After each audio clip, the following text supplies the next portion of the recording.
Title of our devotion today is God is There. It comes from 2 Kings chapter 4, verses 8 through 10. One day Elisha went to Shunem, where a wealthy woman lived, who urged him to eat some food. So whenever he passed that way, he would turn there to eat food. She said to her husband, "Behold, now I know that this is a holy man of God who is continually passing our way. Let us make a small room on the roof with walls and put there for him a bed, a table, a chair, and a lamp. So whenever he comes to us, he can go in there." So this is a really interesting story in the life of Elisha. He does many, many miracles.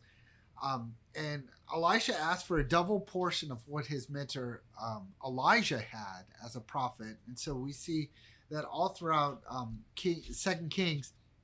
If you're reading through 2 Kings, you see like cool miracle after cool miracle, and your awe for God increases. But God uses Elisha in many different ways. Elisha's name almost becomes synonymous in the Old Testament with spectacular miracles. Every time he does something, he's a man of God who brings glory to God through his actions. But his reputation is so stellar that when he passes by this woman's house, she's like, "I've got to feed him and be a part of this."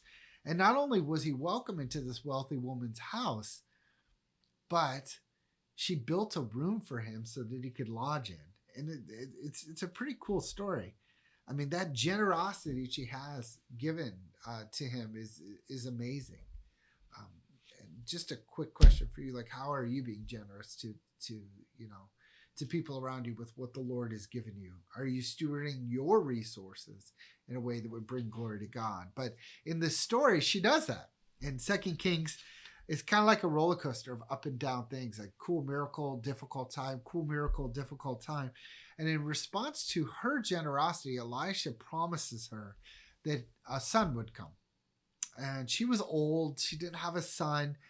And culturally, that would have been meant that she was kind of like an outcast, because like an old person without a son or grandchildren was like not a thing back then. It was really, really bad. And so Elisha promises she's going to have a son, and God would take that shame away from her. And it kind of seems impossible. And it was impossible. It was really improbable.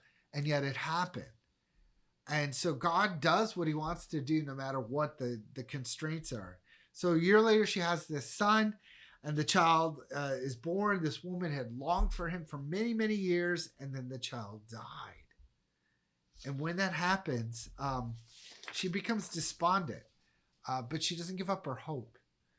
And she wastes no time. She goes and gets Elisha. He basically resurrects this child with this really interesting miracle, and God intervenes in a way that is pretty amazing. You can read the whole story in 2 Kings chapter 4, verses 8 through 37. So what do I want to bring to you from this story? Because these Old Testament stories, they're not necessarily go and do likewise. It's like, I need to learn some things. So here's a couple of things. First of all, generosity brings a blessing. You might be thinking, what does that mean?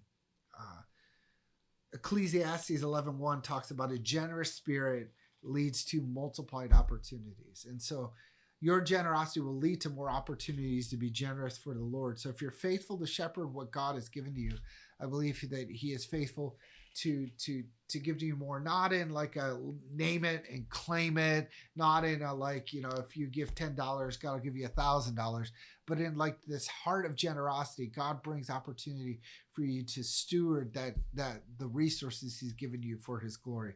Another thing is that the things that you long for can turn into heartaches later. I mean, this woman wanted this child for so long. She got this child.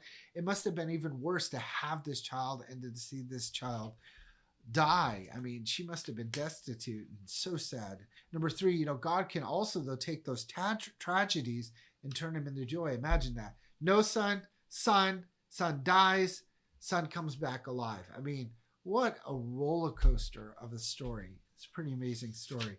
And so don't retreat from the church. Don't retreat from God. When tragedy comes your way, lean into it. I love reading the stories of the Old Testament. The miracles are great. The drama is real. And the people are very, very unique. And yet that sticks with me so closely because there's so much like us.